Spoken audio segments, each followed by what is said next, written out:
It's time for Push2Plat, your weekly trophy podcast with Mindy and CJ.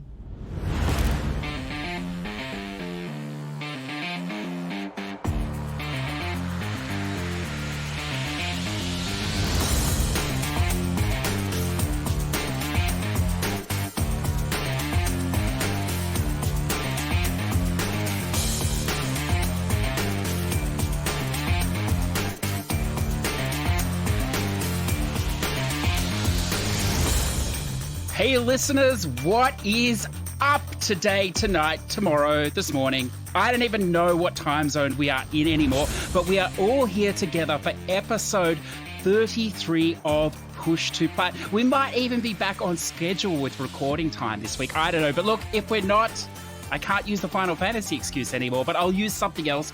You can bet on it. So Mindy, how are you today? Well, the wizard released me from his evil spell, and I'm not a bird anymore.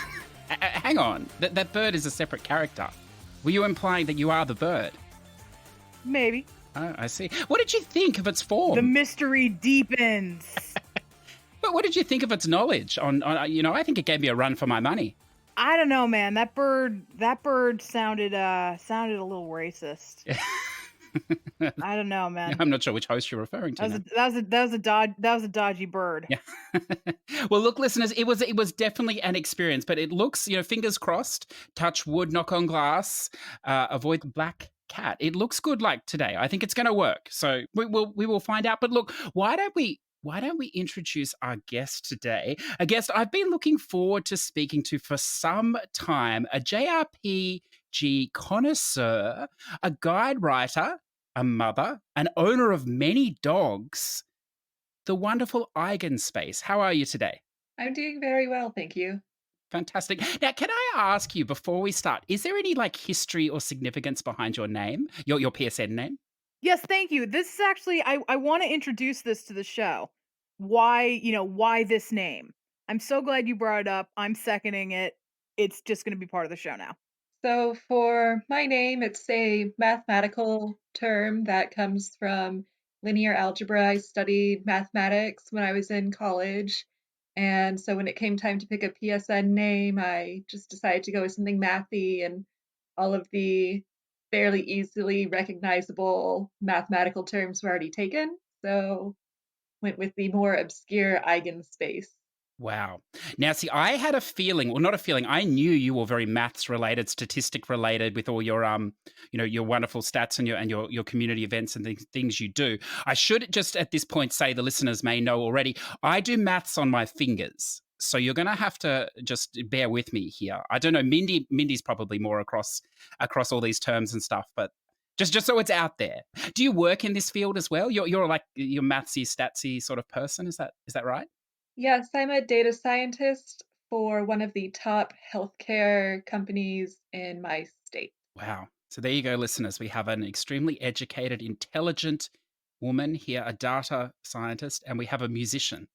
You couldn't get further apart, could you, on the intellectual spectrum, I think. Yeah. What do you think, Mindy? Do you think I can hold my own? I'm a psychologist, so you tell me. Yes, I know. You're up in that top echelon as well. Different kinds of pseudoscience. Many of the mathematicians who I went to college with also played musical instruments, so maybe they're good at counting to CJ, 4. you could tap into your math sense a little bit better. Just throwing that out there. It's different parts of the brain, though, isn't it? It's, right brain is kind of the music side, and the left brain is kind of the math side. Yeah, there is definitely no. Look, I hear all the time that there's a lot of maths in music, so it must be true. It just must. I don't know. Do you know this girl on YouTube, Viheart? No. She does a lot of math. She doesn't really do it anymore, but she did a lot of funny little math videos.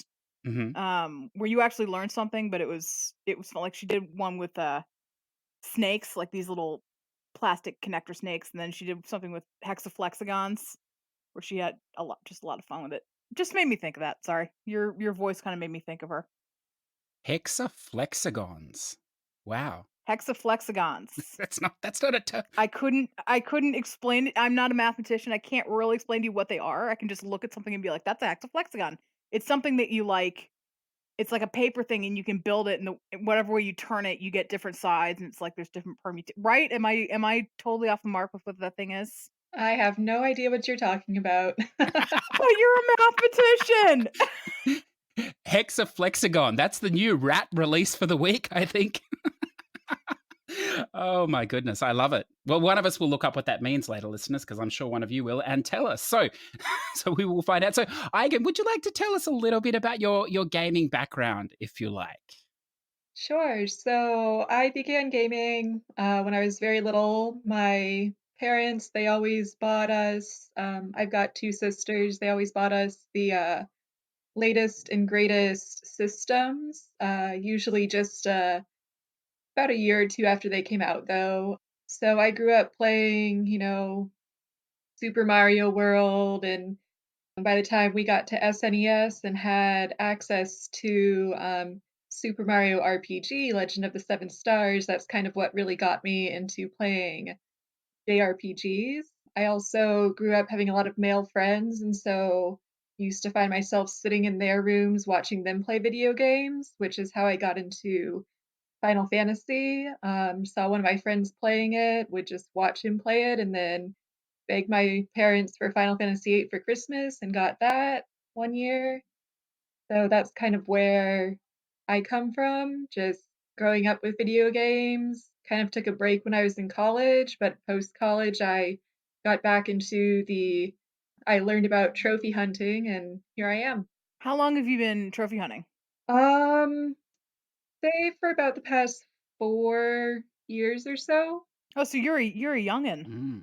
Yes, I am. And really, the way that I came into it was I was playing Final Fantasy 13, and I really wanted those background wallpapers that you get from earning the various trophies. And I really, really wanted the Fang wallpaper, which is the one for getting all of the gear in the game, which is the hardest trophy in the game. So, nice intro to trophy hunting there. So okay, so only 4 years, and you wanted the wallpaper. I didn't know.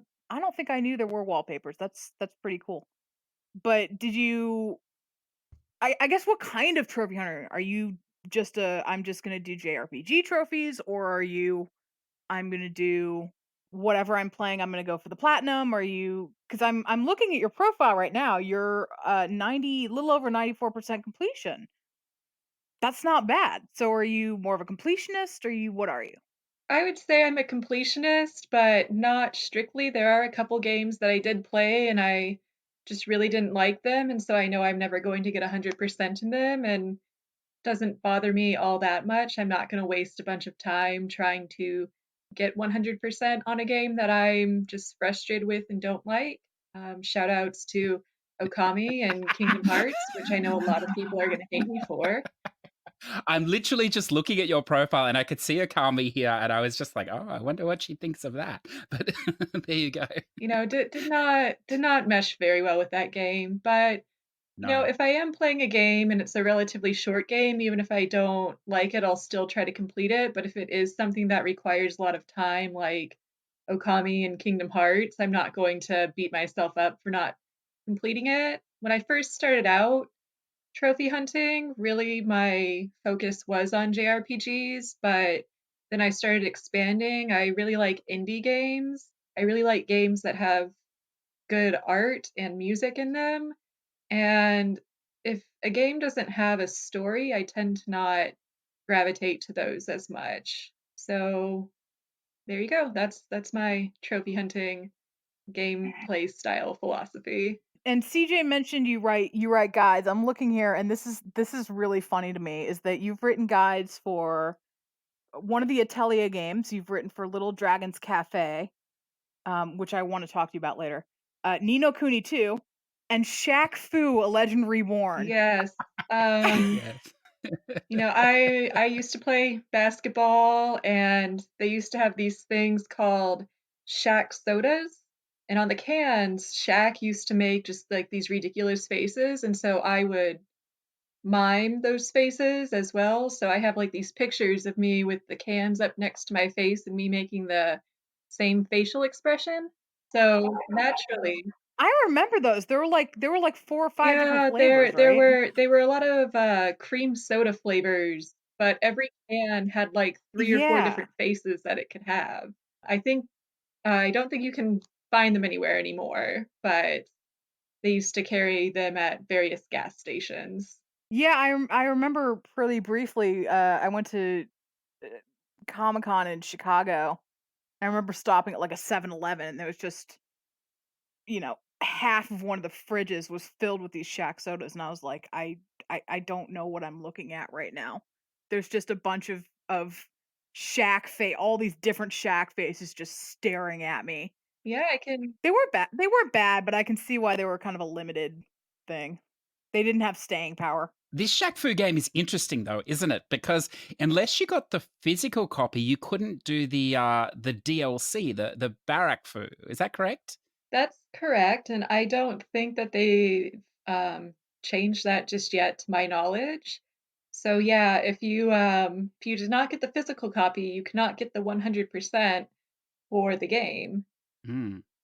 Interesting. Now, I just want to back up for a second. So you said, you draw the line on certain trophies and things. Yet then Mindy proceeded to say there that you've written guides for Dragon's Cafe, which is a massive grind of a game.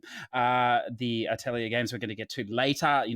Long grindy games. Ni no Kuni 2, long grindy game. I think you've played Dragon's Quest 11, long grindy game. Perhaps you'll see where I'm getting here. So how do you decide, like, what is it about those games that you are happy to invest the time in, but you draw the line at some other JRPG? What mechanics did you like in those games, I suppose? So it's more mechanics I didn't like in the other games. So for example, with Hmm. Kingdom Hearts, the AI just does you no favors. I only played it on the PlayStation 3, and I just couldn't get past that. I also think at the beginning of the game, I chose like the wrong combination of sword, shield, and wand. So at one point, I just hit a wall and like the enemy strength got exponentially harder. And so I was just dying all the time and too frustrated to go back and redo it. And Okami, I just, didn't really like the story so much in that game. And both of them, I think I got to about halfway through the game, probably about a third of the way through the trophy lists, and realizing exactly how much additional time I would need to put into a game that I wasn't really enjoying. It just didn't compute in my head to continue on with those games versus Mm. things like Little Dragon's Cafe. Very long, very grindy game, but I was having fun with it up until the very last trophy, so it's why I still don't have a 100% of the game. Yeah. I think Mindy will ask you about that game later. So we might that's a good answer. We actually, the question we're going to ask, what I'm going to throw out to everyone today, is my reason why I think I turn off these games. But we'll get to that in a moment. The other thing that you do, which is fantastic, is you sort of run and organize these community events on PSNProfiles.com. You do a couple a year. Is that correct? You're limiting yourself to or not spreading yourself too thin, I suppose I should say. A couple a year. Would you like to just talk to that a little bit? Like, why do you do it? What do you enjoy about it? How long have you been a pariah over at PSNP then? Sure. So I've run 3 community events on PSN Profiles. The first one I started last year. It's called Gaming by Numbers. Basically, each game on PSN Profiles has a digit key. And so whatever the last digit is in that, that is the digit for the game. And the goal is to get one of each digit, 0 through 9, and then you get a badge. And then the other event that I've run, oh, what did I call it? Can't remember what I called it, but it was called 10 Things I Hate About Games. And basically, I collected the top 10 reasons why people hate to play certain kind of games, like having DLC or needing multiplayer or peripherals. And I said, you have to play one of each of the games in these categories to get your community badge. So that one made a lot of people like Yeah. me. I don't think I have any haters, so that's a good thing. Well, at least there's one of us here. What I was going to seeing that's opened the door there. So definitely in trophy hunting, and we've talked about this with other guests in the past who are competition focused or whatever. There's been a massive shift away from individual competitions towards more of these community style events. Now I know Mindy is no stranger to competitions. I've done a few or whatever in the past. Do you like this movement towards this more community based, you're really only challenging yourself? That they seem to be these sort of events that you're interested in promoting. Is that sort of a goal or a plan, or a reason? So I like them because not everyone can dedicate dozens of hours a week to gaming, and I understand that. As you mentioned, I recently became a parent, and my amount of gaming time has drastically decreased since that event. So I understand that some people might not be able to play at a competitive level, yet they still want a chance to participate in a community. So I think it's great to have events open to people who, they're not necessarily casual gamers. They're still gaming with a purpose. They're still gaming to earn the trophies, but just might not have enough time to be competitive. So I think it's great to just have events for people like that. But I have also toyed with the idea of maybe doing a competitive event. I don't see anything wrong with those either. And of course, we should talk about the rewards, I suppose, if you complete the challenge of these competitions. So for your current one, and I have to talk about this, listeners, because it's so rare that I finish anything more than 5%. But I managed to finish your last event. I don't think you've run one since then. I think that was the last one, the color by numbers. Is that what it's called? Or Yeah, it's called gaming by numbers. Yeah. yeah, and so did you like? I really liked it. So it was a picture of a lion, wasn't it? Am I on the right Yeah. track here? I think yeah. And so you do you want to explain how you did that with the colors and it was by the number of games finished, was it? Or So the last digit in like the PSN ID that corresponded to a color within the badge. And so if you finished a game with the digit 0, for instance, you got to have the color gold colored on your little community badge. And so if you finished all 10 games, you got a full color badge, and you had to finish at least 4 to receive a badge of any kind, but you would only have 4 colors colored in if you only played 4 games or finished 4 games. I'm trying to remember. We did something similar on PlayStation trophies. There were pictures of someone had like a Sony coloring book or something, and it was just the kind of the Sony mascot character. Oh, this was back in 2017. Yeah. And you had to earn trophy. I don't remember if it was a coloring by community. So you would have to earn trophies based on the numeric. So like it wasn't that you were earning trophies with colors in the name, but it was like I think it was like if the number we've put here is 1, then you need to earn like a kills trophy or something like that, and if it's number 2, you need to earn like a collectibles trophy, something like that. I think. Oh no, I'm totally wrong. You had to earn a color trophy and a number trophy. So they would put up the picture with, however many numbers on it, and then you would have to earn one of the numbers, and then like right after it, you would have to earn a color, whatever color, and that would fill in that color for the entire picture. So you got some weird looking pictures because, of course, no one is coloring it the way that the character is supposed to look. just on the way they come naturally, the trophies. I like it. Okay, well, look, that gives us a little bit of a background there. I know you're a very loved figure, Eigen, on PSN profiles through these events, and it's great. Like we tend to see the same people always coming out of the woodwork, but your events, they definitely, I think you're right. They give it a much more open playing field to everyone rather than just who can spam the most trophies or VNs or something. So I think it's really good, and I think that the culture has changing. Yeah, as you said, no haters. So that's always a good thing. But let's move on to the question for this week. Now, listeners, we're going to go with my question just because I got incredibly frustrated the other day and I was thinking, it's time. It's time that I finally brought this question up. to see if everyone feels the same way as me. So my question is to do for Mindy and Eigen is to do with collectibles in a game.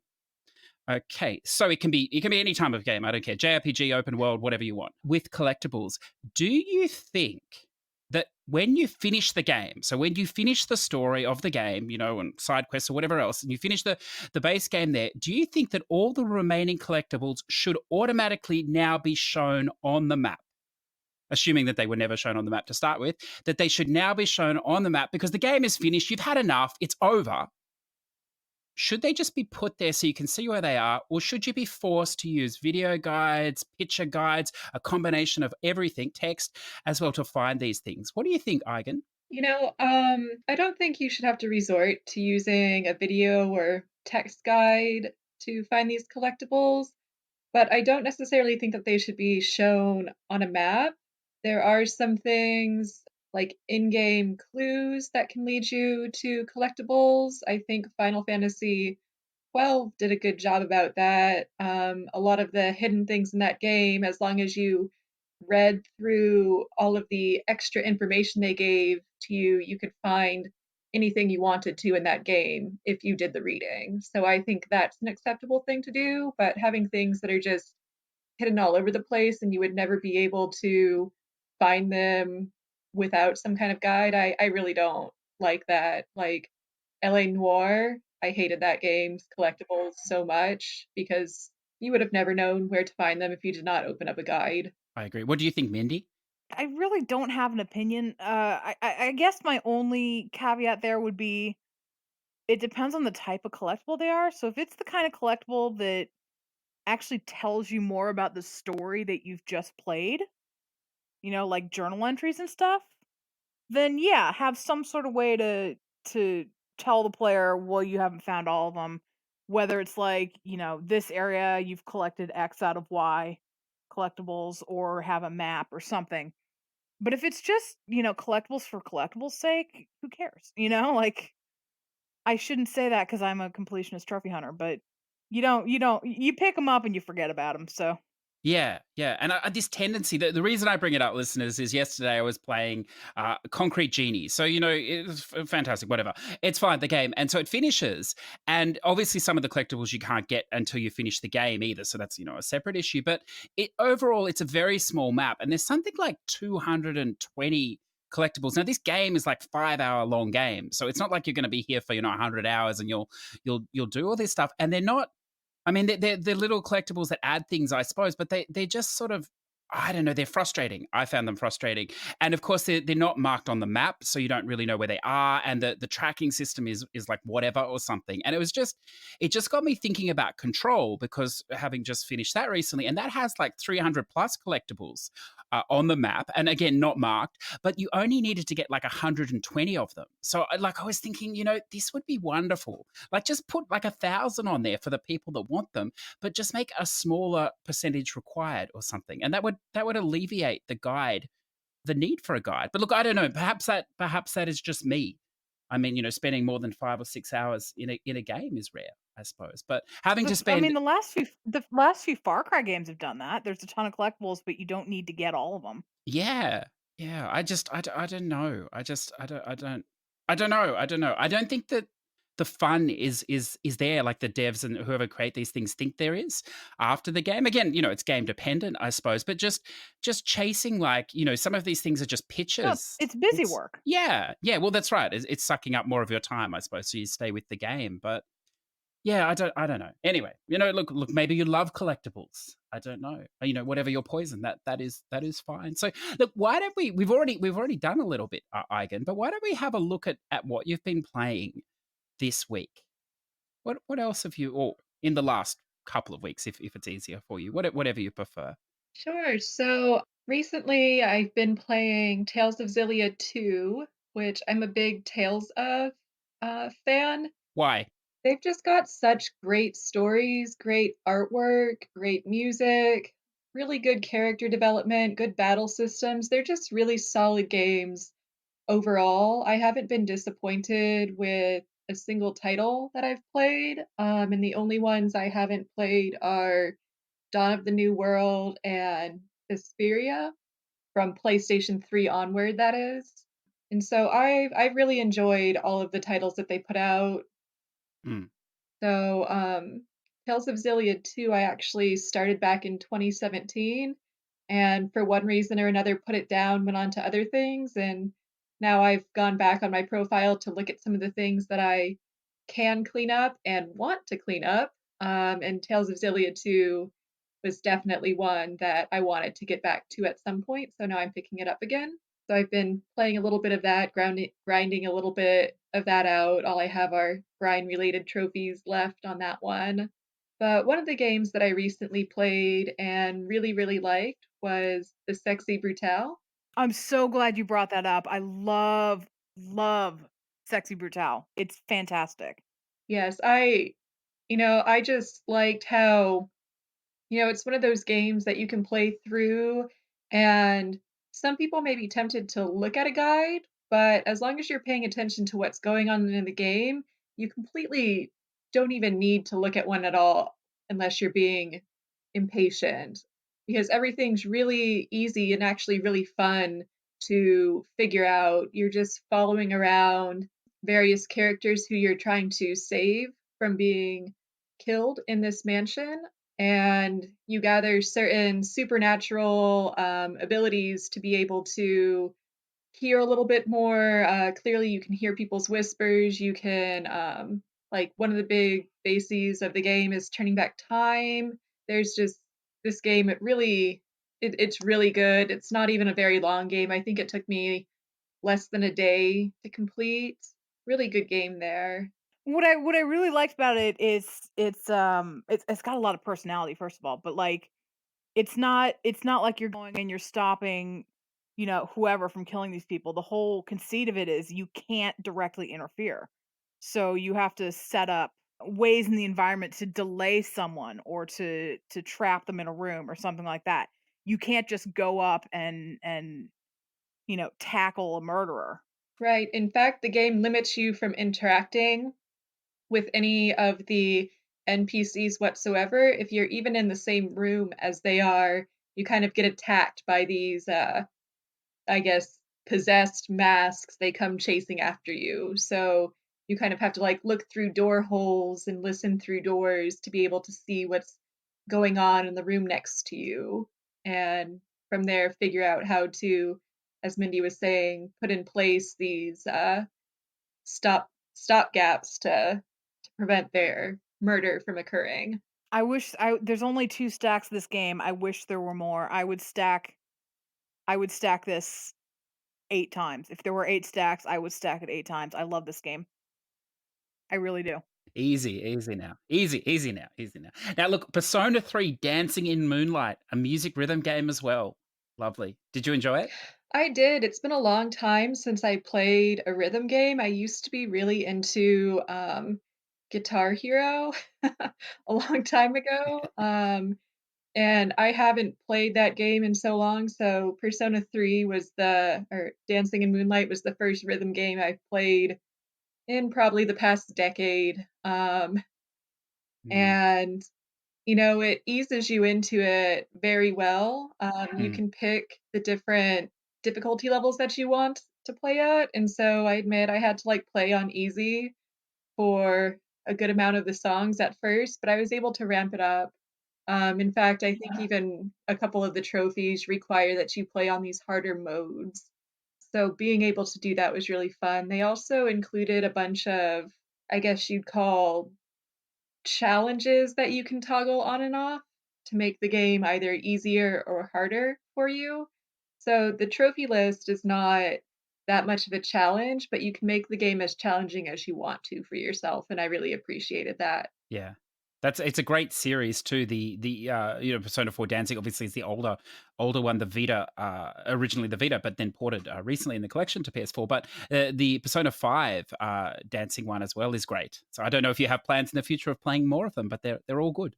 All very good. Well, I plan on playing Persona 5 sometime in the near future. I just have to want to play something that's that time intensive. When the kid goes to college. Maybe. But I'm planning I got to know so much about the characters from Persona 3 just from playing this game that I Mm. want to figure out the characters first by playing the actual Persona 5 game before I play P5 Dan. Be careful, because I understand the Persona 5, there's a Royal Edition coming out, which adds even more hours to the experience. So just as if you'd need more hours in that game. I've got the original one. It's been sitting on my shelf for the past, I think, 2 years. I remember because I got it on Black Friday, and when I came out of the store, my tire went flat, so I had to call my husband at 4 a.m. from a Target parking lot asking him to come save me because I didn't have a tire iron to change my tire. Do you guys do Black Friday in Australia, CJ? Are you guys that awful? Well, it's actually funny. It's not really a thing here, but last year, or some of the department stores have taken it on or whatever. I suppose just to shift stock or whatever. But last year, I might have been the game shop actually, and this older lady obviously buying for, I don't know, maybe herself or probably not somebody else, and the guy was like all these young people that work in these game stores, over enthusiastic, and probably ADD, and he's like, oh, it's lucky you're buying today because it's Black Friday, you'll get this discount or whatever else. And she's like, what is Black Friday? And I think that's what it's like in Australia. Like what is it? Because it's not the real Black Friday, is it? It's just a sale for you guys in America. It doesn't actually have any historical relevance, does it? No, it's Black Friday. It means all the stores are in the black. It means they're not running at a loss. They've made a profit. Yes, yeah. So it's not the true Black Friday then. No. And I'm gonna ask you about a war horse on this show, and that is Liar Princess and the Blind Yes. Prince. Oh, what do you mean by Warhorse?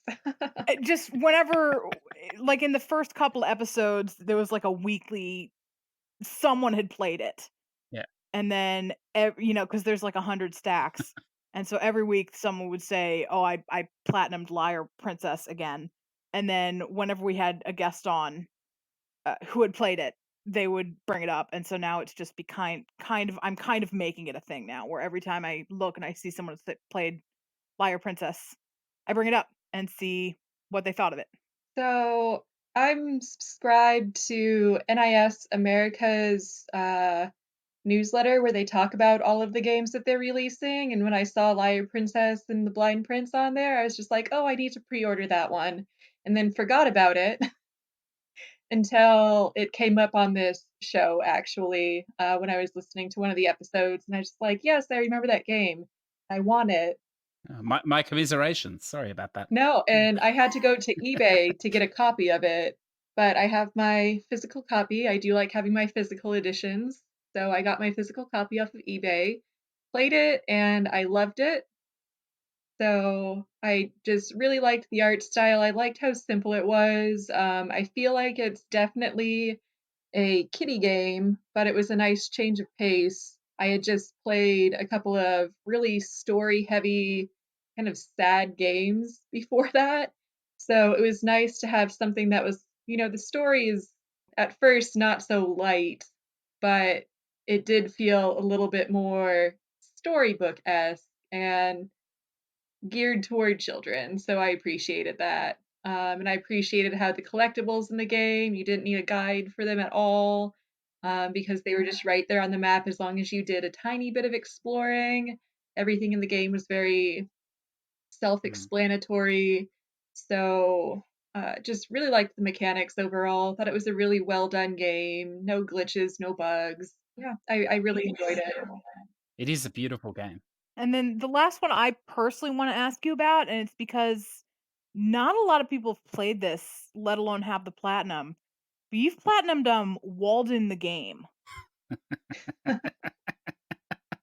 Please talk to me about this game, because by my understanding, this is like a combination of like a walking sim and like a survival game. Yeah, that's a pretty good way to describe it.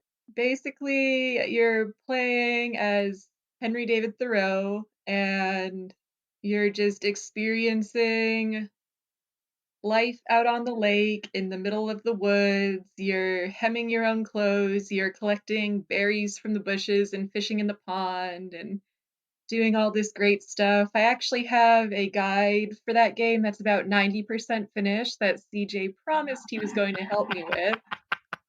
I wondered if that was going to come up. Yeah, I thought it was a decent game. It's a very slow game. And that kind of detracted from it a little bit for me because you have to wait. The in-game time is linked to real time, and so you can't make the game go any faster than it's prescribed to be. There's no speed up mode. So sometimes you feel like you're just sitting around waiting for the day to change so you can go on to your next event in the game. And you have to play through an entire year's worth of seasons before the game ends. So you cannot finish the game more quickly than the game allows you to, if that makes any sense. But that's not a you said real time, but that's not a year in real time, surely. Correct, correct. Like each day is something like 15 minutes real time. Okay. And you're not playing through 365 days. You're playing through something like 8 seasons, each of which are 3 or 4 days long. Mhm. So yeah, the game has 8 seasons. I always thought there were 4, but In a year? no, I'm totally wrong. Because there's things like early spring and late summer and Clearly yeah. you've never lived in the Midwest because we definitely have more than 4 seasons in a year. No, I'm in Arizona where there's 2 seasons, hot and a little less hot.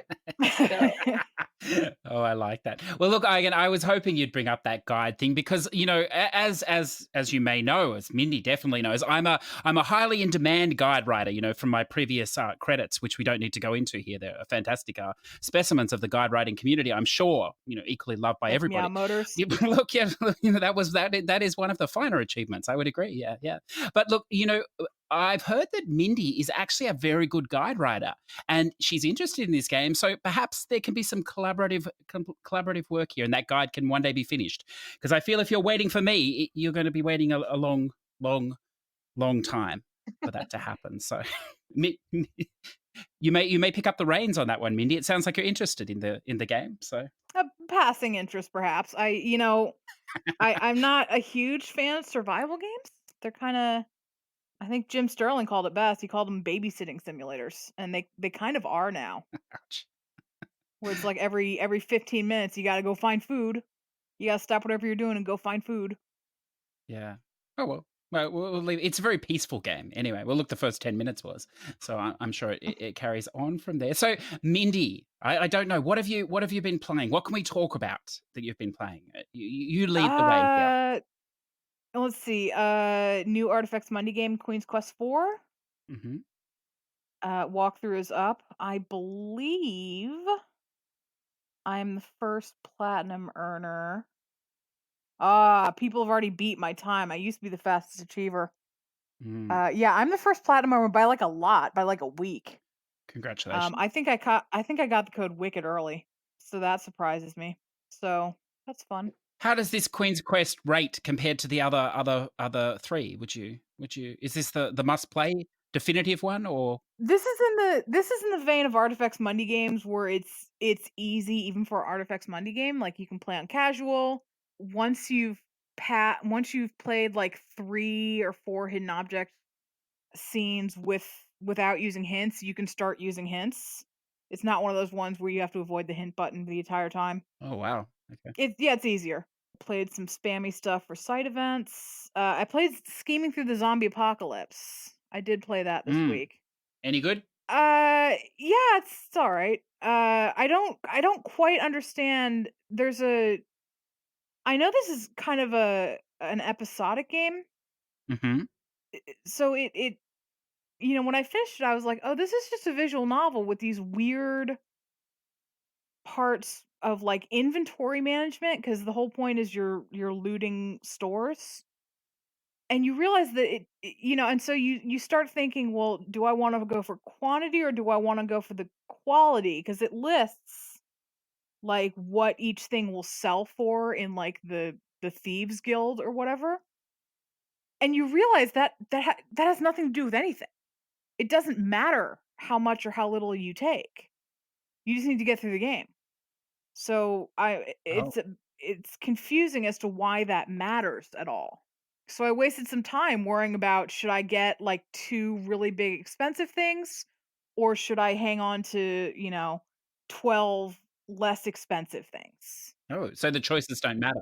They really don't. I mean, the visual novel stuff does for trophies, but in terms of, I get the feeling that no matter how much you ended up taking to like the Thieves Guild, you get the same results. So I don't know if this is something that comes into play, because I know they're working on another installment. I don't know Mm. if that would come into Mm. play later or what, but for now it just seems like, well, why is it there? I platinumed Man of Medan, Congratulations. and I won't talk about that because we just released like a 2-hour podcast talking about that. We did listen, so we won't bend you to more of that thing. But one question which didn't come up in the podcast, and I wanted to ask you about it. You have to do the hearts playthrough, and is it the heads, I think, as well, where you only choose heart decisions, only choose head decisions. Could you actually clearly see the hearts and the heads, or did you think it was like a little bit hard to actually physically see them? I think they should have done a black outline for them. The only time I really had trouble was at the beginning of the game during the daylight parts, Mm, because mm. it's this kind of opaque white behind the dialogue. And it got to the point where I realized, oh, well, the heart has a little V shape sticking out of the words. So during the daytime part, I just looked at the word and I was like, is there a little V shape above it? If there is, that's a heart. Like they're the valves of the heart. Oh, that's a good, yeah. Yeah. And but there were a couple that I had the problem is you can't pause the game and stare at it, because when you pause the game, all of the HUD goes away. Mm, mm. So you can't even stare at the picture and be like, yes, that is a heart. I know there's an option in the in the settings menu to disable QTE timeouts. I have no idea if that applies to dialogue choices. I didn't think about that until I'd finished the game. That, oh, this might actually be helpful. Or if that just applies to like the button presses. I feel like it probably just applies to the button presses. And then I played last thing I played this week was Salt and Sanctuary. We're going to talk about another Metroidvania. Yeah. Eigen, do you like Metroidvanias? I don't have a lot of experience with them, but the ones that I have played, I have enjoyed. Boom. That works for me. That's a very non-committal answer. I like it. Yeah. What's your opinion on Mega Man, Eigen? I haven't played a Mega Man game since I was about 8 years old, and I remember dying a lot. So, That'll happen. The old ones are hard. Yeah. Sorry, Mindy. Sorry. And We just had checking to. off that topic for another week. That's right. So, Yes, the contractual obligations are met. so I played Salt and Sanctuary this week, which is This is a hard it game. is a hard game. And this would not be on my profile at all if a debug menu didn't exist on it.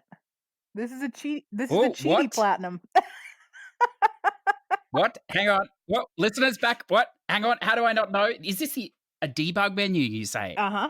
Normally, Sony sends me an email when this happens. What? Explain, please. So this is only on the Vita. The game itself is on the PS4 as well, but the debug menu is only on the Vita version, and you have to download it without installing the patch because they patched it out. They patched out the debug menu, and basically, so what this game is. Let's start with that. What this game is, it's this really weird combination. It's a Souls-like, like a Dark Souls-like, but it's also a Metroidvania, which means it's got a lot of emphasis on combat and kind of stats management, and it's hard, but also You think it would be wrong to have that much good stuff in one game, wouldn't you? but there's also no map, and this game desperately needs a map. Excellent. All Metroidvanias have maps except for this game. So I had to look up like fan maps that have been put together, because I was like, because it's a Souls like, so it doesn't tell you what to do. And there's no map that you can look at and be like, oh, here's a door I haven't entered. So that's actually quite annoying. But I liked it. It's got kind of more subtle storytelling. There's not a whole lot of characters to talk to, but that's where the bulk of your story is going to come from. Mm. Is to find, and all the characters have trophies associated with them, but it's to find these characters and figure out, what's going on in the history of this land you're in. You start out on this like shipwreck, and you land on this island, with just a ton of monsters and stuff that are trying to kill you. And it's basically just going through and defeating a ton of bosses.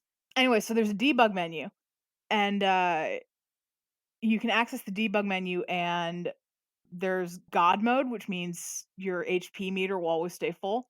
There's an option to just get yourself to level 540, so you can turn that on and get through. I don't agree with doing that, not because it's cheating, because it clearly is, but because if you just turn on the level 540, which is the maximum level, actually I think the maximum level is 547, something like that. You're still dealing level 1 damage. So what I did, and what I recommend if you're going to go this route, is in the debug menu, there's an option called Give Salt. And salt is how you level up. You know, everything you kill will give you salt. And the whole conceit is that if you die, you lose the salt. And it turns into like some monster, and you have to go track it down and kill it if you want to get your salt back. But if you die before killing that monster, that salt is gone forever. So when you get into higher levels, that's really a problem. It's like a catch-22. It really kind of is. But I gave myself this took probably a good 40 minutes to set up at the beginning, but I think it makes the game quicker. Is I gave myself enough salt to get myself to max level, and because I did that, I was able to actually go and level up all of my stats. So then I was dealing a couple hundred damage per hit, which meant all these bosses were going down in 2 minutes. The final boss of the game took me probably 2.5 minutes to defeat, and that's because half the time I just couldn't get a hit on him because he moves around a lot. But it is one of those games that has 2 endings, and you can't go back, so make sure to back up your save before you defeat the final boss. Well, that may make this game more accessible, I suppose, for people if they're interested in giving it a go. But it's definitely no Korean corpse party, blood corpse party, wasn't it? Debug menu. Corpse party blood drive, yeah. Yeah, blood drive. No, sorry, you still have to work for it a bit. So it's not a debug menu that kicks this to like a 1 out of 10. No, I would say it's probably a 2.5 or 3 out of 10 with the debug. Otherwise, it's probably going to be like a 6 out of 10. So not impossible, but not not a walk in the park. yeah. And did you say the reason you played that was because of or you wouldn't have played it without the debug menu, or it's just a added bonus? I wouldn't have put it on this profile. Oh, okay. Without the debug menu. There you go. A win for anyone. Perfect. Anything else you want to throw out there, or? No, that's all I played this week. Yeah, perfect. Well, listeners, I'll be incredibly brief because if you did survive last week's episode, you'll know I just dumped a ton of stuff on you. So, look, the only 2 things, I'm starting to wind back down now. I've had my fill, I think, of PlayStation for a while. And the only thing I played this week of value, I suppose, was this Concrete Genie. I finished it. It is incredibly quick, around 4 to 5 hours. Look, it's fine. It's as I said last time, it's like a movie. It plays like a movie. It has a funny twist towards the end. It gets a little bit darker, I suppose. But look, it's fun. It's a very simple game. Maybe worth waiting or whatever. I think I still have the VR section to do or whatever. But look, it is beautiful. It's hard to talk about it without without going into the story, other than it's sort of based on bullying. But then when you see the ending, you're like, oh, that's a bit of a cop out explanation to it all, I suppose. But that being said, it is what it is. I mean, the painting side of it is really fun. I mean, the stop motion animation is quite amazing on the genies. You can create them to a degree in the image that you want, and then they do animate it from there. So that's pretty cool. So look, it's a lovely little game. The collectibles, as I said, are a little bit frustrating or whatever, but I think all up it's like 8 hours or whatever. Of whatever else. And then I suppose the biggest thing, although no trophies, unfortunately, is of course that I finally finished the Shadowbringers. Well, I mean, I don't know if you ever finish a Final Fantasy XIV, but the story finished. So, that in my books, that is enough. Of course, they dumped a whole lot more stuff afterwards, but I'm not going to be doing that anytime soon. Look, it was a fantastic experience, but again, I won't go into that or whatever else. What I think, having played it all, I think it's around 50 or 60 hours potentially with the sort of grinding and the XP and stuff. Is that there are a lot less instances, a lot less dungeons, and a lot less trials than in the previous content. So in effect, this is really as close to a single player game as you're going to get with an MMO. I think. You can play with others if you want, but you're really not required to, except for those handful of things. The music in this game is without a doubt the best music I've played. It really turns the series on its head. It's quite different, particularly in the last sort of hour or so.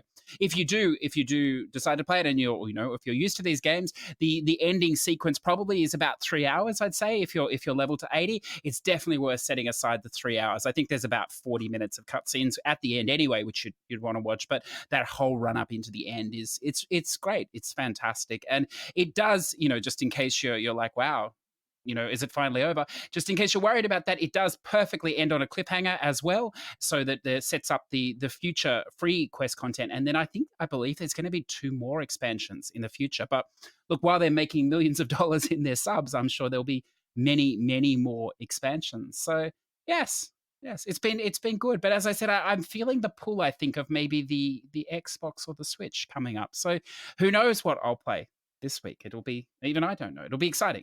It'll be exciting for sure. I do. You're gonna play the goose. You're gonna play the goose game. I actually haven't stopped playing the Goose Game. It's so much fun. It's one of the things I like about playing on other systems, obviously, because I don't care about the achievements on Xbox, or there is nothing on Switch to care about, is you just especially with a game like the Goose Game, because it's open worldish. You can just do whatever you want. So you just spend like 20 minutes chasing somebody around the pond or whatever. It sounds ridiculous, but it's actually it is very fun. In whatever it is. And I believe that Goose Game is coming to PS4, so it'll have trophies or a plat or whatever. But it'll be a good time. Yeah. Speaking of other games coming to the PS4, Megan and Eigen, shall we take a look at new releases for this week? What have we? No, because I want to ask you about one more okay, thing. Please. You tried to segue, and I'm stopping you. That was a great segue too. I know. I ruined everything. So you played BDSM Big Drunk Satanic Massacre, which is one of the best titles, and I want to know what this game is.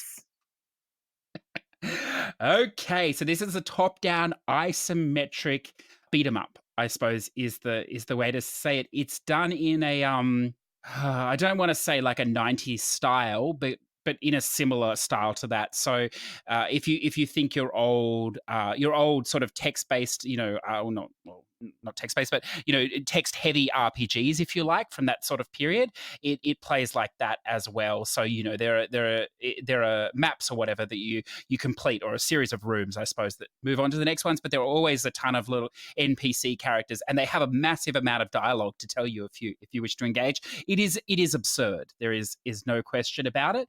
Look, other than that, it's a shooter. It plays really well. It's not. I don't know that it's worth the price, but then if you want to laugh at if it definitely is. I mean, some of the trophy names are fantastic, and I know initially the trophy list looked a little bit intimidating, but it's a pretty natural playthrough.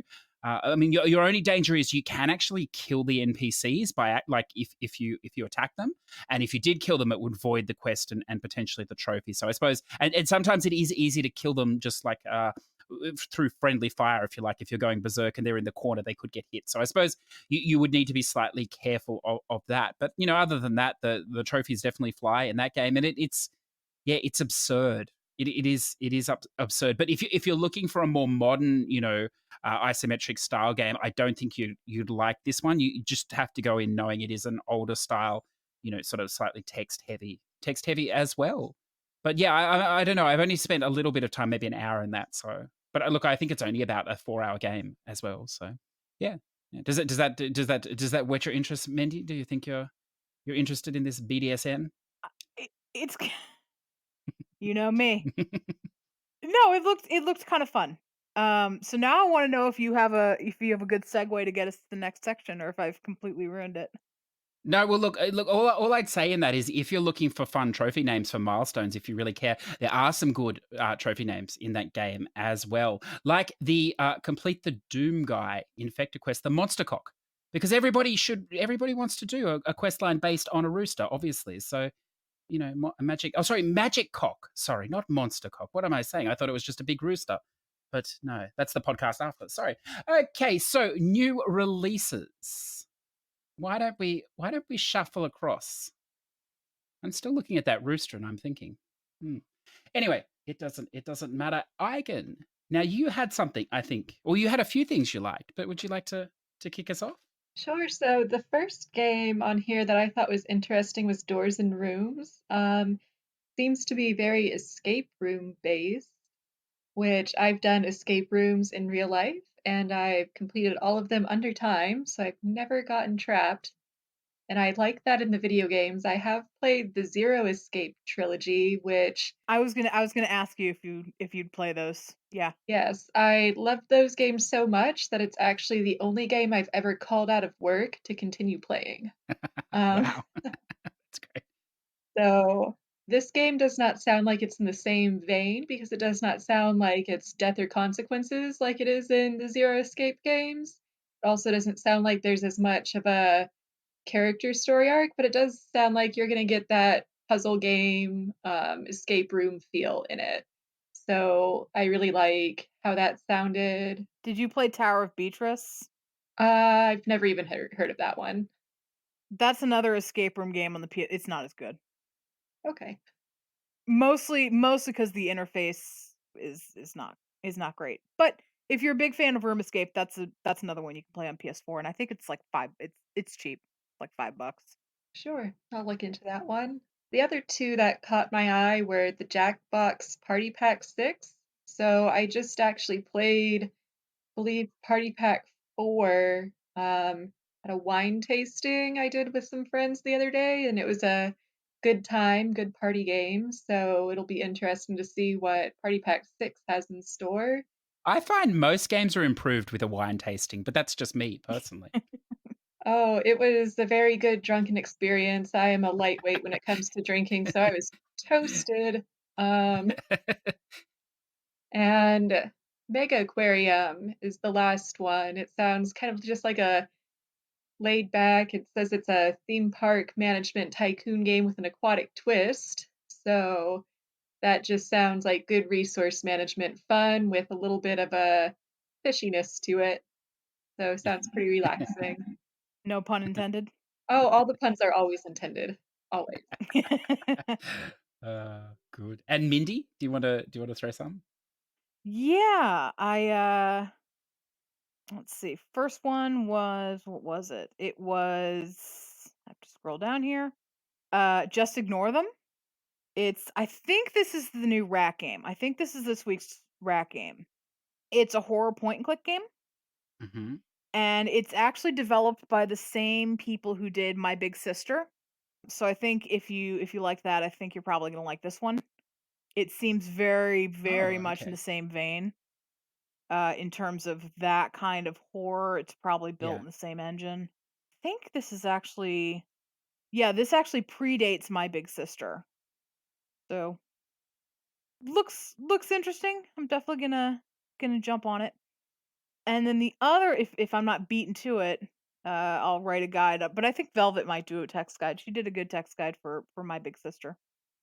And then the other one that I'm definitely gonna jump on is Return of the Obra Dinn. I'm really excited that this is coming to console. Yes. This is an exceptional game, It apparently. is, yeah. I've played it on PC, and I'm really excited for it. It's not everyone's cup of tea, but I'm really excited it's coming to console. So this is done by Lucas Pope, who did Papers, Please. So you're gonna have to like the kind of lo-fi stuff that he does. It's so funny that this is coming out now because it's also about a ghost ship.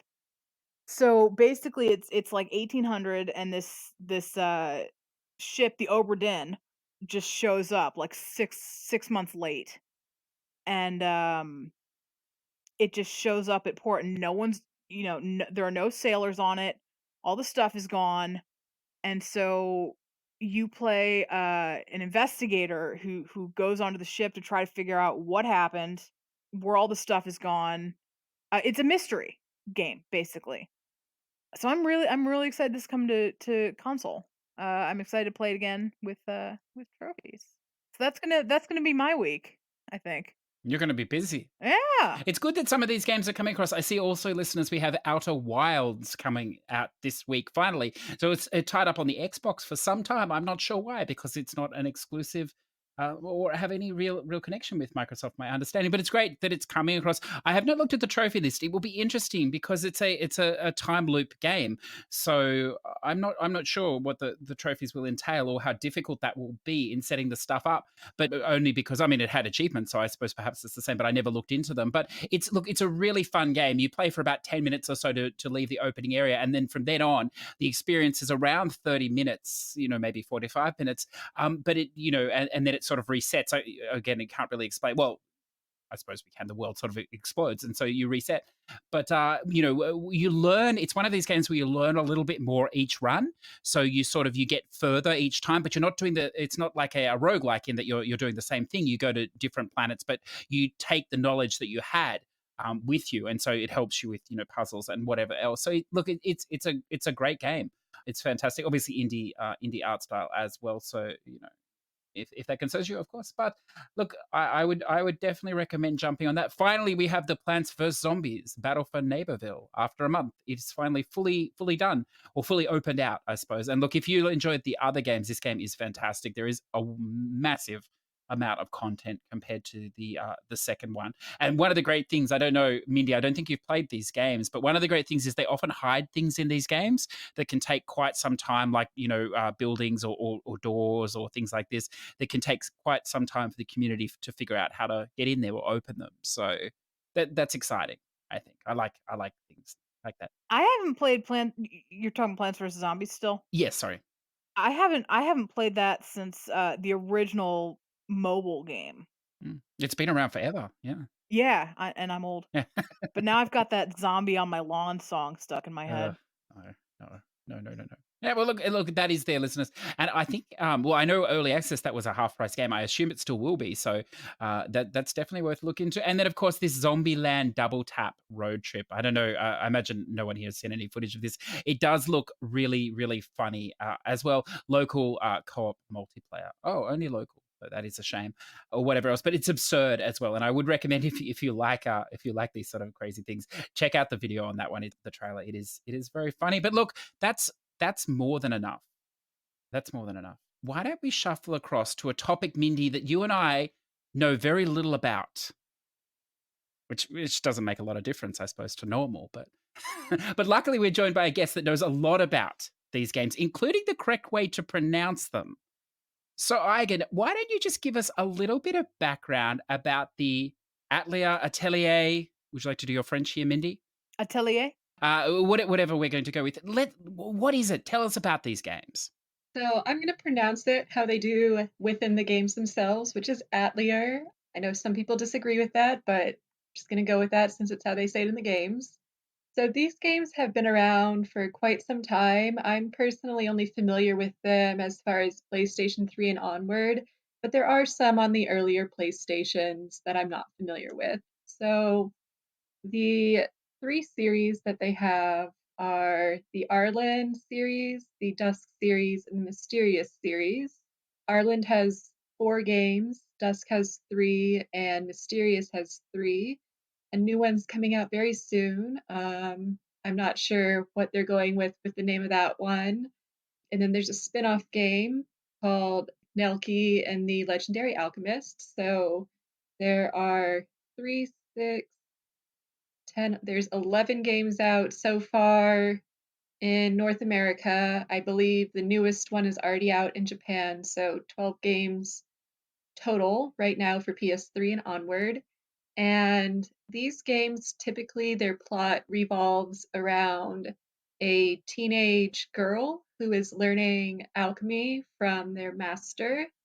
And the games are RPG, they're very resource and earlier games also had a time component to them, but the later games got rid of the time component. There's kind of a division on how people receive that. Some people really liked the time component and are mad that they got rid of it. I personally like the time component, but the later games, they did really well as well. So I'm not necessarily mad that they got rid of that.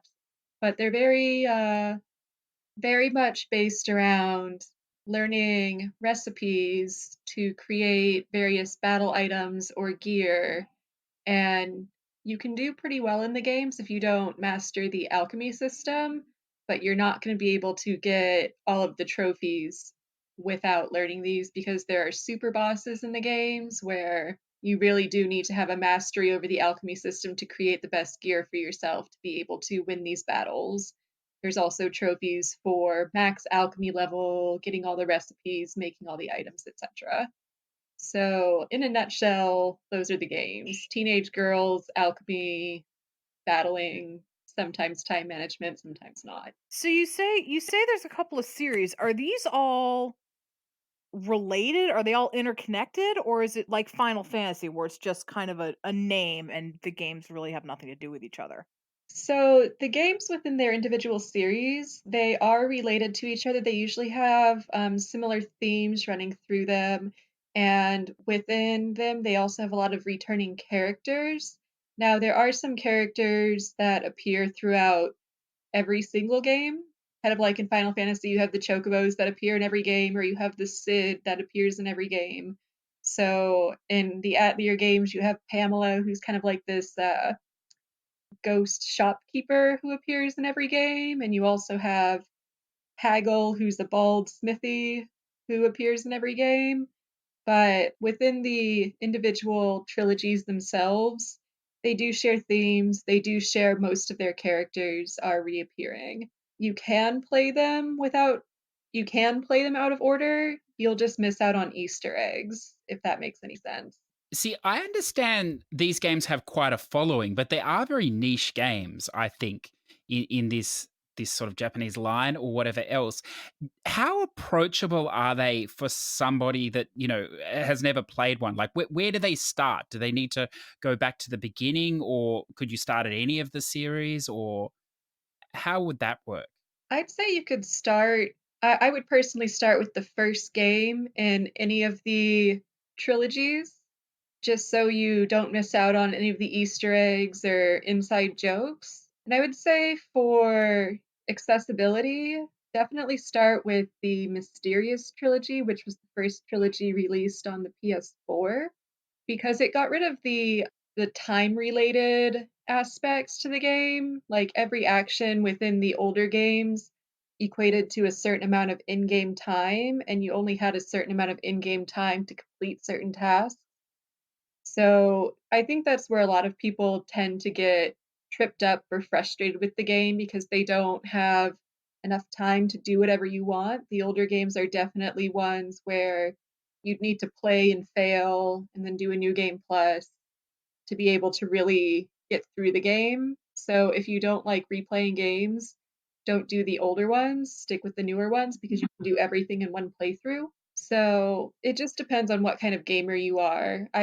If you like time management, definitely go for the older ones. I personally really enjoyed those games. I liked the time management aspect and was disappointed when they removed it from the newer titles.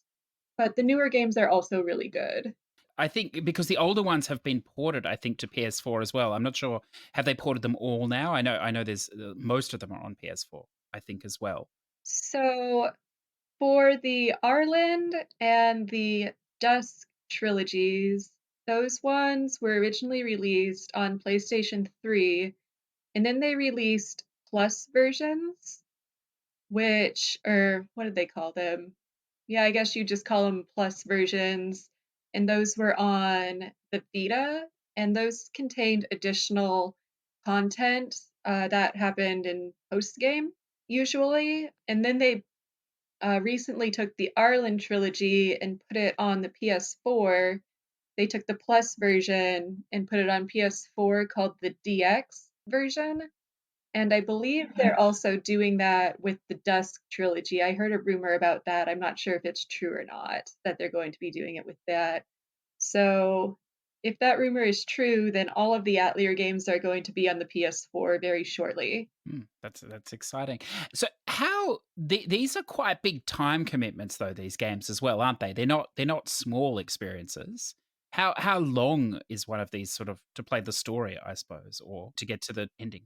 Play the story. If you're not worried about any of the trophies, I'd say maybe I'm really bad at game estimates. It usually takes me way longer to complete games than the average trophy guide says. I'd say somewhere between 20 and 30 hours if you're not considering trophies, and then 50 or so hours if you are interested in trophies. Okay, so seeing we brought up trophies, we'll just there's a question because I find these games quite intimidating just from glancing at the guide because there's multiple endings and I see it's like make a save here and then you work off the endings and stuff. Is that more straightforward in the game than it sounds, or is it a fair bit of a slog to set all that sort of stuff up?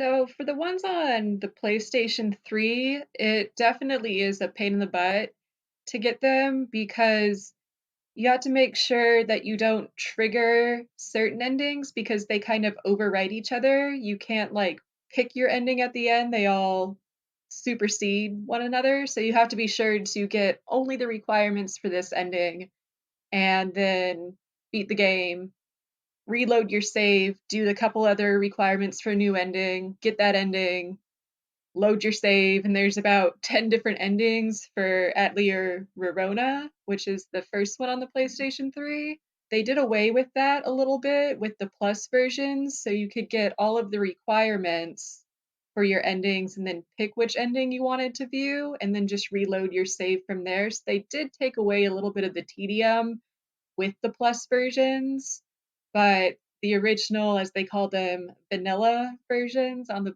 PlayStation 3, they were a little bit of a annoyance to get all the endings. But if you're playing the ones for the PlayStation 4 or the Vita, they're not as it's not as much of a hassle.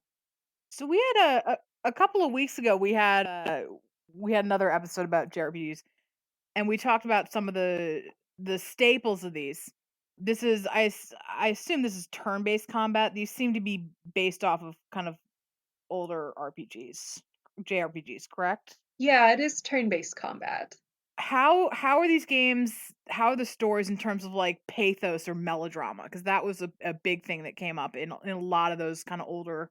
I mean, even today, but it was one of the staples of kind of the '90s JRPGs. So it's not as big as something like Final Fantasy would be. You're not out to save the world, at least not usually. Usually you're just out to save maybe your town or an aspect of the town. I kind of equate it to like if you think about the comedy Seinfeld, how they deal with these just very basic everyday mini dramas, that's kind of how these games feel in terms of JRPGs. You're just dealing with a very focused goal in the game.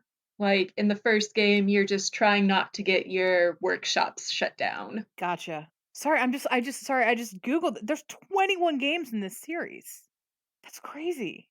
And I'm sure Final Fantasy's had more, but like that's a lot. And I'm looking at your profile. This is actually quite impressive for me. One, two, three, four, five, 6, 7, 8, 9, 10. You have 10 platinums. You have one, and this is funny to me. You've got one of the Vita ones you've almost platinumed, and I'm looking at the trophies you haven't got, and I'm assuming these are for the end game stuff that you were talking about that they kind of added on. Yeah, they're endgame super bosses, and there's a very specific trick you're supposed to use where your character ends up in just an attack loop, Hmm. and I haven't been able to figure it out. Uh-oh. So I'm kind of stuck. I don't think I have, as I said, it becomes very important to build the right gear, and you really need to understand the alchemy system very well and the traits that go on to your gear. And Mhm. I just don't think I have that. I think that's the problem there. But I've actually played on a different profile all of the games. So I've played all the PS3 versions, all the Vita versions. I haven't played the new DX versions, but I've played every single one of them from PS3 onward, apart from the new DX versions. Here's what I think is funny is I'm looking at your list here, and I'm seeing a bunch of S's because you've got all the trophies. I see one A, which is that Vita one. And then I see this little guy here, Atelier Shally Plus Alchemist of the Dusk Sea. You played it for 2 days, and that's a big fat D rank. I'm guessing you Yeah. didn't like that one. Yeah, so I kind of have a love-hate relationship with that game, and it's mostly a hate relationship with that game. Like, it looks like you didn't even finish it. Like, I'm seeing, like, clear chapter 7, chapter 8, chapter 9. It looks like you didn't even finish it and say, "Okay, I'm not gonna do the platinum." Looks like you quit kinda midway through. No, so originally when that came out on the PS3, I had a problem with it because there was a game-breaking bug in it, Oh. and I kind of had a I didn't have an internet connection to download the patch, so I was stuck with a broken game for a very long time. And I've held on to that bitterness about that game, even with playing the Vita version, which is the one that's on my profile. And, I was pregnant, I was sick, I had morning sickness every day, throwing up, and so I just did not have time to play the game that I kind of have a bitterness toward during that time. But I will get back to it eventually, just not right now.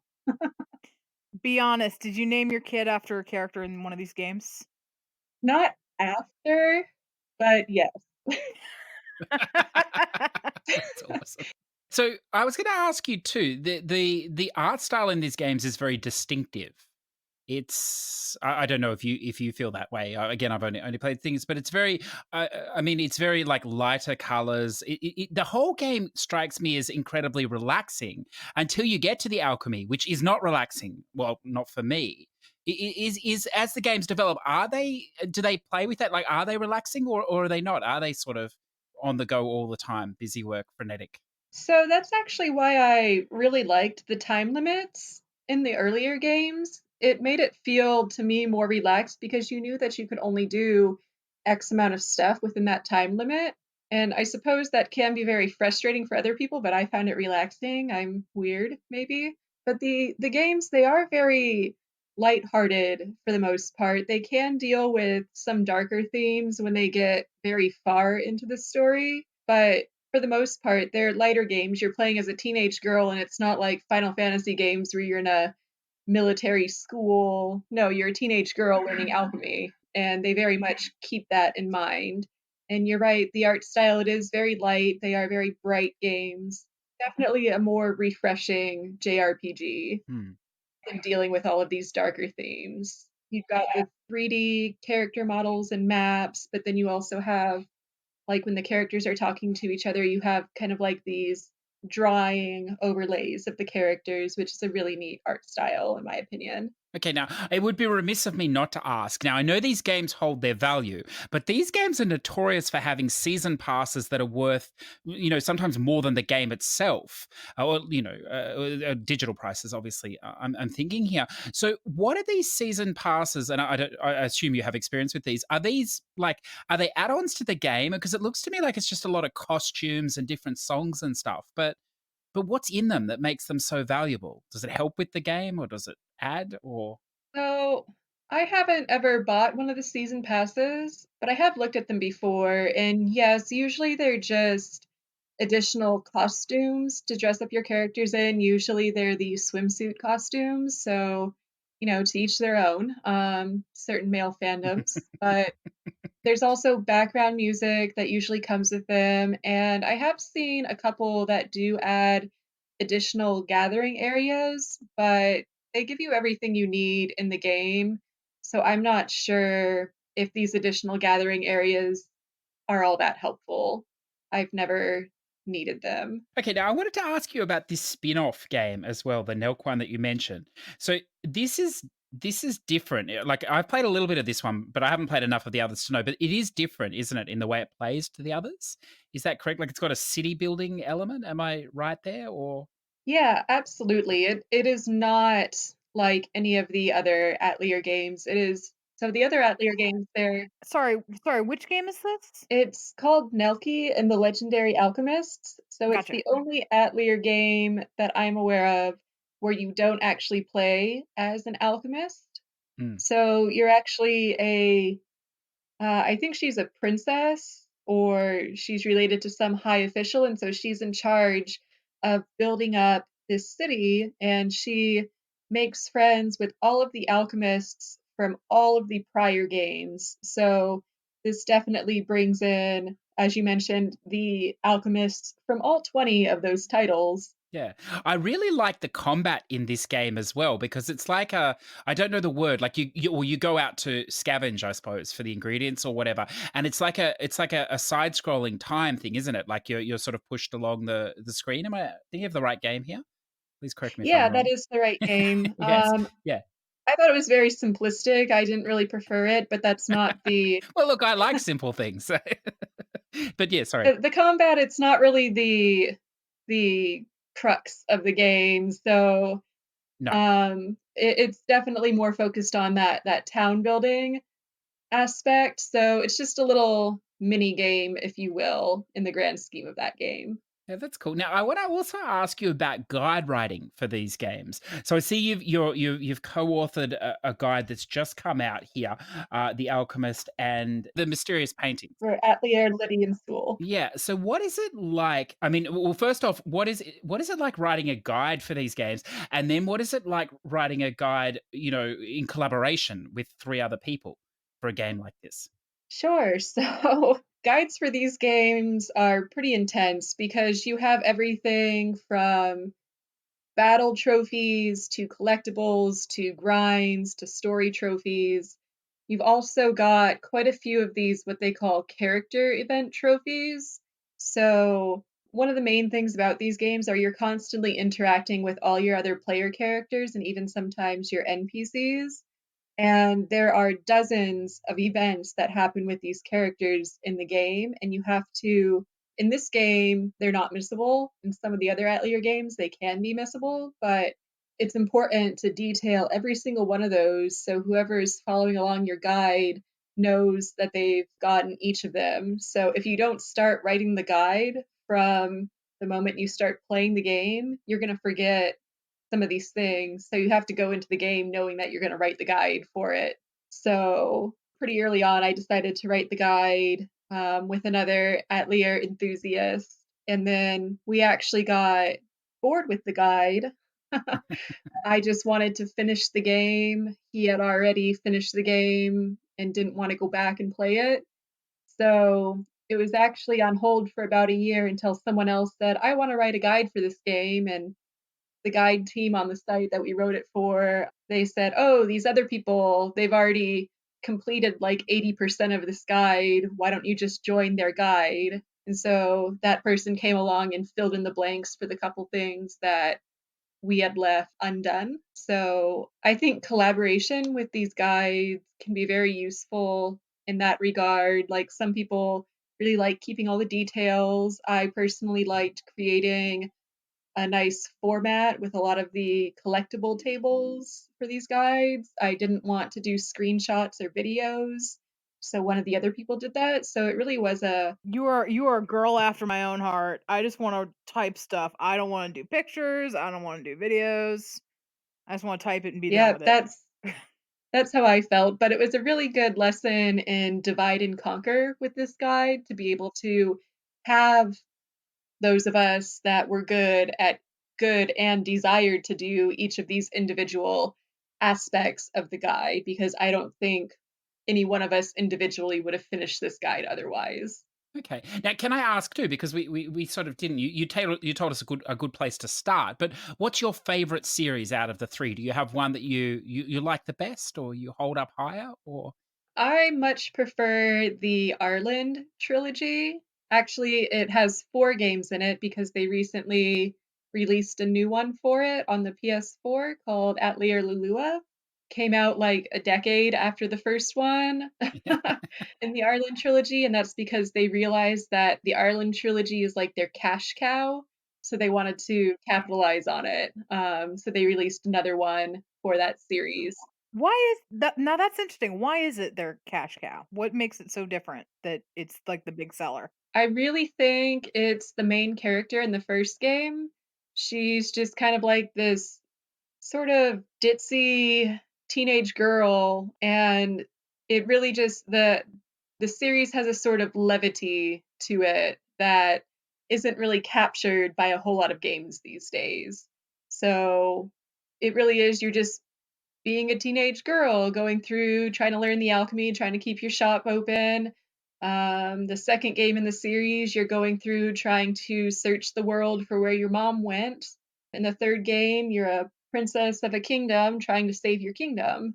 So I think they all are just the way it's presented is much lighter. It's very well done in comparison to the other series in terms of story and character lines. They do a lot with explaining the characters, making them lovable characters. And that's what I think really sets this one apart from the other ones. The other games, they're a little bit, they try to do more in terms of expanding their worlds or having more characters. And, the more you add, the harder it is to fully develop everybody. So I think that's what they did really well in the Arlen trilogy is that they stuck to just having, a small core set of characters and a small area to explore. And you can do all of that really, really well because they're not focused on this expansive universe. Oh, sorry. I was just going to say, I know this will sound like potentially a negative question, but with so many games in this, sort of franchise or whatever, if you like, and coming out, every hour, every yearish or so, is there enough variation in these games to make them all interesting? Do you think, or do you really have to be sort of a diehard fan? Like, are they, for a crass way of saying, are they in the sort of the same game just repackaged a little bit? I don't think so. Not even within the trilogies do they feel like they're just rehashing. Like you might within the individual trilogies, you might revisit some of the same maps, you might have the same characters, but they always come out with a new plot twist or a new story arc. Like none of the Final Fantasy games, or at least I don't think any of the Final Fantasy games feel like they're the same story. They might have similar themes, but the stories, they're not the Hmm. same. It's the same with the Atelier games. They even find ways within each game to reinvent the alchemy systems.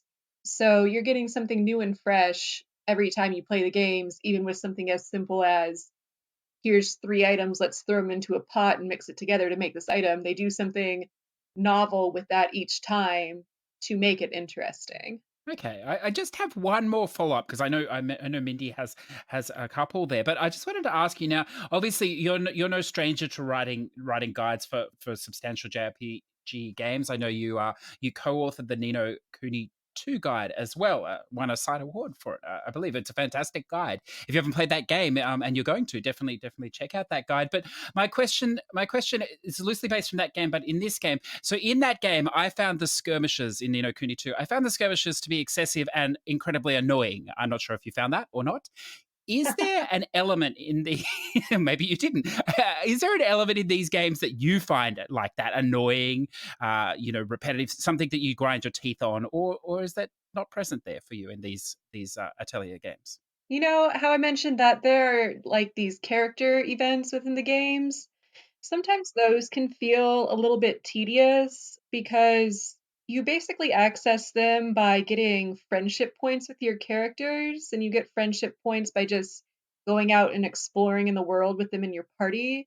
And sometimes you come back into town and you've triggered like 20 different character events and you just sit there and you go through all 20 of them and it's just like, oh my goodness, this is boring, let me get back to my alchemy, let me get back to my battle fighting. But unless one of those rare events happen where you are getting bombarded with these character events, I'd say no, I don't really find any aspect of these games to be annoying. They're good fun all around. Okay, I noticed you avoided answering about the skirmishes. Did you enjoy them or not? I love the skirmishes. Again, I'm Oh, very okay, weird, but I love the skirmishes. I know they're a huge point of contention with a lot of the players, but I enjoyed them. fair enough. So I think maybe you touched on this, but a lot of JRPGs, I'm gonna go back to Final Fantasy here because that's kind of the touch point I know. There's a lot of bloat in these games, and you said that this is kind of a smaller scale thing. But do they have those moments like Final Fantasy VII, right? Like you can sink hours into like breeding a gold chocobo, and ultimately you get the Knights of the Round materia. Or Final Fantasy VIII, you can spend hours, and I mean hours, playing what's it called? Triple triad, right? And in the grand scheme of things, it has very, you'll get a good weapon or you'll get a good, materia. But in terms of the grand scheme of things, you really don't have to do it. Are there a lot of things like that in these games, or is it more, does everything have a specific purpose and it's really worth spending that amount of time on it? Yeah, so in these games, there aren't any mini games. So you don't have, as you called it, that bloat. Everything you're doing in the games does have a purpose. Sometimes you can spend a little time grinding for better traits to put on your equipment through the alchemy system, and you can spend a lot of time playing around with the alchemy system to make sure you are getting top-notch gear to go into battle with. But everything you're doing within the game does serve a purpose. There are a couple trophies that you wouldn't get organically in the game. Like there are some super bosses that you can go beat. You can grind your levels or grind your there's two different kind of levels. There's battle levels and then there's alchemy levels within every game. You can grind those. You're not made in the game to synthesize everything, but for trophies you are made to synthesize everything, but it doesn't feel like that much of a chore because usually you're doing that anyway in the game. So there's there's not a lot of this mini game overwhelming component to these games because they just don't have mini games. And then I think a good question to round this out, and I think you kind of answered this at the beginning, but it's, humor me. So let's say I have, for someone who has just a PS3 or just a PS4 or just a Vita, what one game would, you talked about games that maybe you can skip. What one game on each system would you say, this, if you want to get into the series, this is the one you should play? So, I'm definitely a big advocate of Atelier Verona, and you can get that on all 4 systems now. 4. The PS5. Okay. Or sorry, all 3 It's on the systems. PS5. It's a Well, could launch be. title. Take that, Microsoft. I bet they will make a stack for the Yes. PS5. Yeah, for sure. Well, I tell you what, this has been really interesting because I'm happy to admit that I own quite a lot of these games, and I've been intimidated by them quite a bit. I put a little bit of time into the city building one, the spin-off, but the others I've looked at the guides and I've been a little bit intimidated. But hearing you talk about them today, they sound very interesting. So I'm. The time limit ones, perhaps not so much for me, but the newer ones without the time limit, I think I think I'm going to do some experimenting. Yeah, I think that's a really good place to start. From my recollection, there aren't missables for the first 2 games. For the third one, there's 2 missables, but, there's a really nice guide that was just released that details that very well. That's right. Well, see, I again, I don't know if you know this about me, but I have a hard line on games that I plat and games I just don't bother with. Anything over 2 hours, I just play for fun. I don't bother worrying about the plat because it's usually too involved. Anything under 2 hours, I do. But I think that adds more enjoyment for me in these games. So I'm looking forward to maybe just getting lost in it. And I'm sure I will get lost into it. And then I'm looking equally forward to annoying you with, stupid messages about how I do things that are really obvious, but I don't get. So be forewarned there, I think, on that one. So, Mindy, did you have anything else, or shall we move into the spam of the week? I think we're ready for spam. I think we are. Yeah, there's been too much highbrow games here at the moment. Let's see. And look at this. Look at this. The first one I'm going with Ice Age Scrat's Nutty Adventure, PS4. I know you're going to be all over that day one. I know you are. Has anyone else played an Ice Age game, or is it only me? I think it's just you. Oh, look, they're fun. They're really fun family games. But can we? So again, what we do here is we just sort of look through the list and we just speculate. Obviously we don't know about what might or might not be quick. Is there anything anyone wants to throw out? Well, I'm gonna throw out. I'm blanking. Just ignore them. Probably spam. The new rat game. Looks like we've got Mecha Bolt and Asian Stack coming out as well. Yeah, I think Jack Quest just got a Japanese stack too. I believe you're correct. Yeah. Have we covered Winter? We've covered Winter's Daydream, right? In like Super Box Land. We have covered those. I'm all turned around because of stuff we were supposed to record and then we couldn't because the company that does the recording software we use pushed out an update that really was not good and we couldn't record anything past about 20 minutes. and then we couldn't record at all, which is Hmm. why CJ recorded alone last week. I'm going to throw out tentatively, I'm going to call Oberdin high class spam. There's nothing really difficult about it, and just looking at the list of what's made it over to the trophy list, I would say high class spam with a walkthrough. I can probably throw one on there too. The Bradfield conspiracy. Again, this has been on Xbox for some time, I believe. There is a very decent walkthrough for that game. I believe it's not too long at all. Just a point and oh no, sorry, not a point and click, a walking sim puzzler. I think as well. Just be careful with that game if you are. I know there's very few people that probably suffer from motion sickness from first person games like the original Suicide Guy game and stuff. But if you do, you'll probably have a few little issues with this game. But it's not in VR though. At least it plays straight on PS4. That's already quite a bit. How about you, Eigen? Anything we might have missed? Anything look pretty easy to you? I'm sure easy is a relative term for you. You play a lot of grindy JRPGs. I see Draw Stickman Epic 2. It's got a trophy for finish it in less than 35 minutes. So anything where they can put that kind of timestamp on it being able to be finished, I think would be pretty easy, but maybe that'll keep it from being spam. I'm always, whenever people said, I always think of Gone Home, which had that trophy for beating it in less than a minute. Yes. Very frustrating. I've done many things this year in spam games, but I have not yet drawn a stickman. So I think that is definitely on the cards there as well. Yeah. So look, And this is the sequel. yes, maybe it's like Hoggy too. Cat Quest 2 is on here. Yes. The original Cat Quest was a really fun, really easy game. So I think Cat Quest 2 is probably spammable in a good way. We call it quality spam. Quality spam. Quality spam. Yeah, that's actually out. I saw on the Apple Arcade at the moment, so that must be coming very soon to PlayStation as well. So look, there is plenty there to keep you busy. I mean, yeah, and a Distraint. There's another Asian stack of Distraint as well. I didn't see that till just then. Look at that. It's gonna be a big week of spam. So look, why don't we'll just do a quick little bit of housekeeping, listeners, if you don't mind. As I said, we will read from the Push2Plat Platinum Club. And to start us off today, we have Dat1 Seagull, who platinum number 202. Oh, 201 and 202. Well done, sir. And that's that Winter's, what is it called? Winter's Dream or whatever. The VN that requires no actual effort. Congratulations. And that's saying something. Well, it really, and did I tell you what, listeners? As I alluded to last week, I am actually reading this, and I'm about halfway through.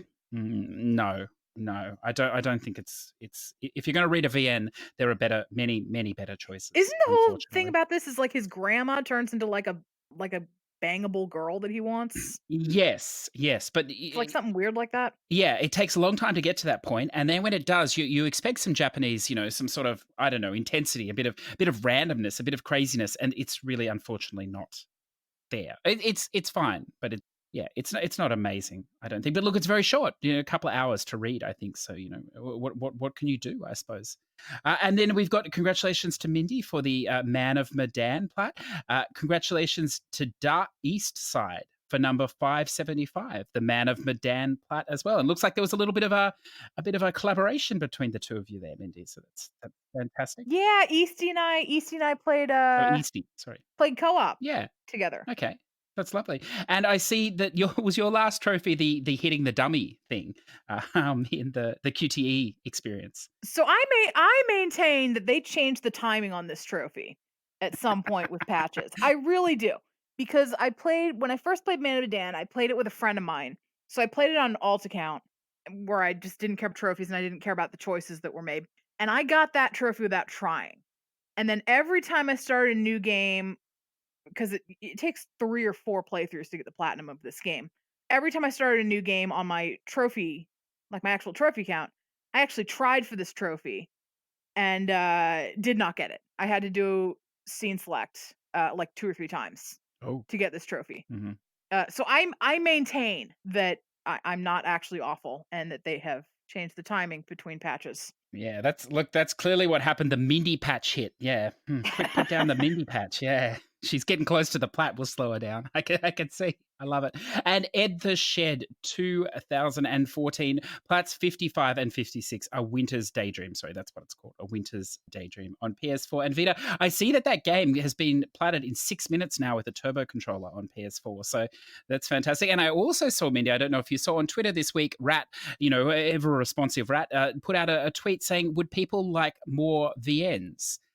So perhaps this is just the beginning of spam VNs, like real spam VNs. I don't know. We shall see. We shall see. So look, I think, is that everything? Have we covered everything? It feels like we've covered a lot today, listeners.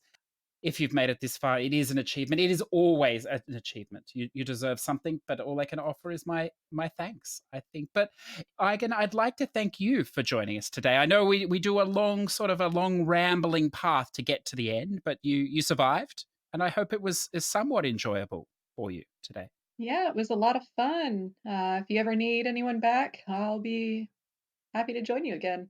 Oh, well, look, we will definitely take you up on that offer. And if people were, I'm not sure if you want this, so if you don't, you can just say. But if people were trying to find you, maybe for a question, for a guide or something, or just to say hi, how could they do that?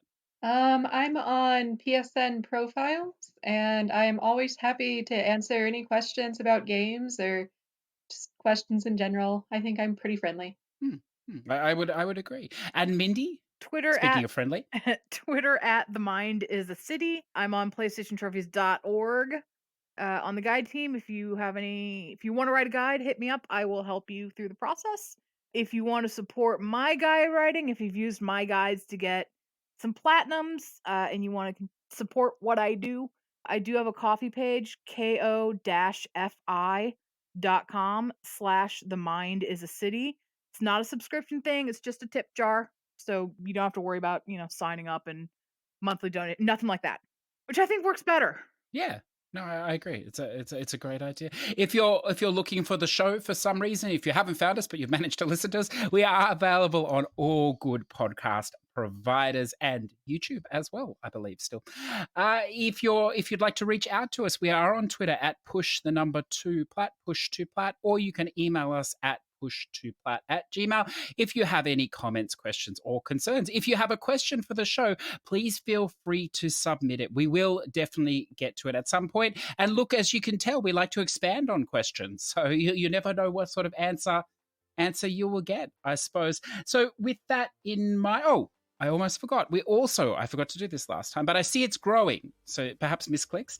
If you're interested in joining the Push2Plat Platinum Club on the PS4, it is, of course, free entry. You're most welcome to come in, post pictures, or solicit help for games by the look, which is now starting to happen. Fantastic. Or whatever rocks your boat, I suppose. So, look, I'd like to thank Eigen for today. It's been very, very interesting for me, and it's been lovely to finally speak to you as well about all things Atelier games. We're going to go with that. So, thank you, listeners. It's been a pleasure. Thank you, Mindy. Thank you, Eigen. Bye.